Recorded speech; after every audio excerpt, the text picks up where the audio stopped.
évidemment vous répondre. Merci Madame la Ministre. Luc Gespard pour le MoDem. Merci Monsieur le Président L'Aquila. Je profite aussi de vous remercier pour cette excellente présidence. Puisque je suis dans les félicitations, j'ai apprécié aussi la qualité du rapport de Monsieur le rapporteur spécial Masseglia, que je sais très investi sur toutes ces questions-là. Alors, j'ai pas vraiment de questions, mais je me félicite aussi de l'enthousiasme de Madame la Ministre pour les jeux vidéo. J'ai vu à quel point vous étiez investi sur ces questions-là à l'occasion. J'ai découvert, c'est la première pratique culturelle. C'est ça qui est. Ah oui. Ah oui, on est obligé de restreindre à la maison. C'est impressionnant. Et sur des emplois, pardon, c'est un peu. Bon, alors, on vous déborde. Vous avez terminé, monsieur le... Non, mais sur des emplois vraiment qualifiés et pérennes. Micro. Non, non, c'était off. Je suis content que ça positionne aussi la France comme un acteur compétitif, un acteur majeur, un acteur innovant face à la concurrence internationale. Et c'est très important parce que ça touche beaucoup de monde. Merci pour ce constat. Ce beau constat. Monsieur le rapporteur spécial, souhaitez-vous conclure après l'examen de vos travaux? Mais bien sûr, je souhaite conclure et je souhaite répondre surtout. En fait, je crois qu'il y a une seule et unique question. Elle est extrêmement simple, c'est voulons-nous des entreprises de jeux vidéo en France? Il n'y a pas d'alternative. Soit on garde le crédit d'impôt, soit il y a des entreprises, soit on enlève, il n'y en a plus. Je crois que c'est extrêmement simple.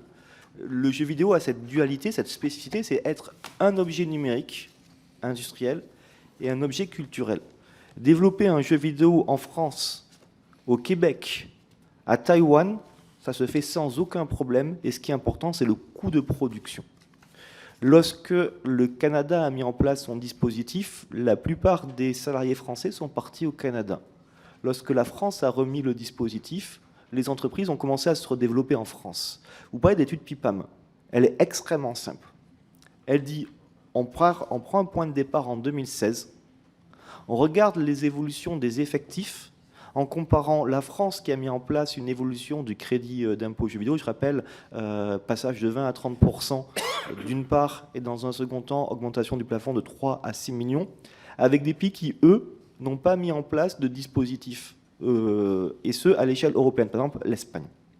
C'est simple, en France, en quelques années, l'augmentation a été de 260%. Dans les pays où le dispositif n'a pas été mis en place, l'augmentation a été de 75%. Et c'est ça que dit l'étude PIPAM. Elle dit bien entendu que c'est extrêmement compliqué d'avoir des éléments très précis, mais il y a un faisceau d'indices spécifiques qui laisse à montrer de l'efficacité. Et je vous le dis, et vraiment, il faut être clair, si demain on supprime le crédit d'impôt jeux vidéo, on n'a plus d'industrie jeux vidéo en France. La question, elle est uniquement là. Sur le coût, moi je veux bien entendre parler du coût, et c'est normal, il faut qu'on vérifie l'argent du contribuable. Mais clairement, aujourd'hui, le gain d'une industrie du jeu vidéo en France est plus important que le coût pour le contribuable. Et je vais finir parce que j'ai la taxe affectée aussi. Non, mais l'année prochaine. Non, mais je vais faire très vite. La taxe affectée, moi je dis pourquoi pas, mais il faut le voir dans une vision globale, et vous l'avez dit, Madame la Ministre, c'est extrêmement important de voir comment on finance le jeu vidéo. Et c'est juste pour mettre une taxe, pour faire une taxe, on n'apporte aucun problème. On résout au problème. Et je vais finir, Monsieur la Baronne, je vous inviterai, si vous êtes d'accord, incessamment sous peu, dans votre très belle circonscription, vous avez une structure qui s'appelle Solari. Je ne sais pas si vous avez eu l'occasion de la visiter. C'est une des plus belles structures françaises de l'e-sport. Vous allez pouvoir découvrir comment le jeu vidéo s'infuse au sein de l'ensemble de notre population. Merci, monsieur le rapporteur spécial. J'interroge la commission afin qu'elle autorise la publication de ce rapport d'information. Il n'y a pas d'opposition. La publication du rapport d'information est autorisée.